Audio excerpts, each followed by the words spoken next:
Hi, this is Vicki with Learning Home Volunteers, and welcome to our new learning session entitled Under the Sea. This session, we're going to actually be exploring the ocean from the beach to the creatures that live under the sea. The sea has always been something I personally enjoyed. I love the waves, the family gatherings on the beach, and the explorations of all things ocean. The water is salty and I float better, and there are so many different light forms just waiting for me to find them. In our pictures here, we see how different the ocean can be depending on where you live. On the left, we see a wonderful warm environment with a stingray, coral, and sea sponges. And on the right, a picture of a kelp forest that exists in the oceans right off our coast where the water is cold and filled with treasures to find. In our session, we will try to capture that awe and wonder of a visit to the sea and the learning materials provided. So let's get started. We have 3 books for this session. We hope these books will provide your child a peek into the amazing environment of the ocean and will create a sense of awe and wonder that will feed their curiosity about it.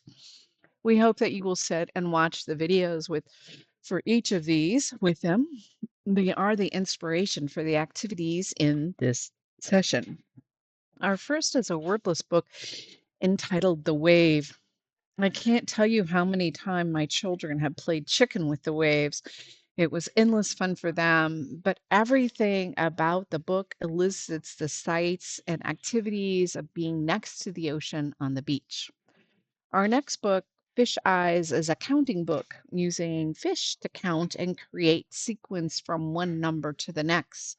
Although these fish are created and don't really represent any particular specific fish, the illustrations do show the wonderful diversity of different fishes that can be found in the sea. The last book, which we will read live, is Pout Pout Fish, and it's one of our core books that we normally provide in both Spanish and English, and we hope that you will read along with us.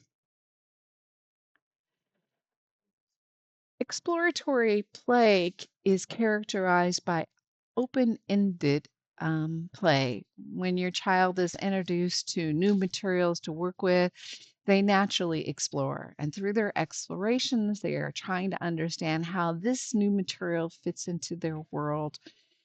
And most of the time, they do that by determining the attributes of the materials. They're also exploring what happens when they do things to the materials, cause and effect, and trying to understand why these effects happen.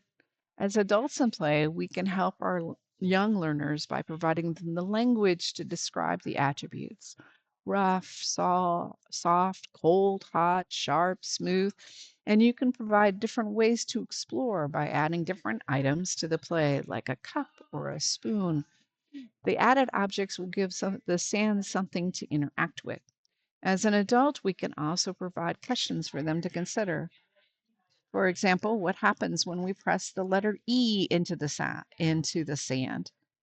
The child's explorations of materials isn't completely complete in typical one session and we're done.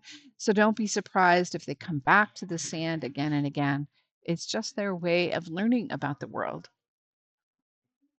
If you have a magnifying glass, it will deepen the exploration. Does the sand look different using the magnifying glass? And what kinds of things can you see that you can't see with just your eye? Children love making their marks in the sand at the beaches by drawing with a stick. And this sand is no different than that at the beach. You can use this opportunity to work on letters, numbers, or shapes. And to help with this process, you can use your exemplars from your teacher's kit. We would love to see pictures of your child's attempts of making letters, numbers, or shapes. Please post. Who can resist from making art with the beautiful shells and sea glass and sticks? Andy was inspired by the patterns in the shells to create a symmetrical mandala. What will your child make? What will you make? Post so we can see.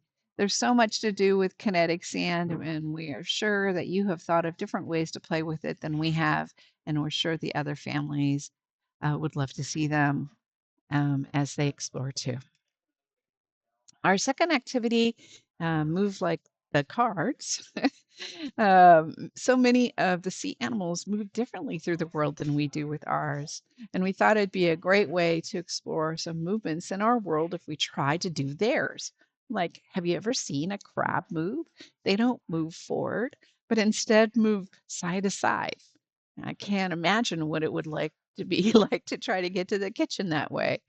Well, wait, let's try it. Well, we can't wait to see your children moving like one of the sea animals. It should be fun. One of the most amazing animals I've met in the sea were sea turtles. They make swimming actually look effortless. They move what seems slowly through the water, pulling water with their fins and using their rear fins to change directions. And we thought we could make a little turtle ourselves through a weaving exercise like this one. So let me show you how to make those. In your box, you're going to find a set of popsicle sticks with some yarn. I put the sticks, all facing in a pattern like a star so that some of them are the fins, some of there's their face. And this is the weaving pattern. We first wind the yarn around the popsicle stick once, and then place our yarn over the next one and then wrap around it. And we keep repeating this as we go round and round as the yarn is gone. Let's watch how to do this. And she starts by going around and filling the center, and then she starts weaving. So let's watch.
Well, how fun is that? And what a great result.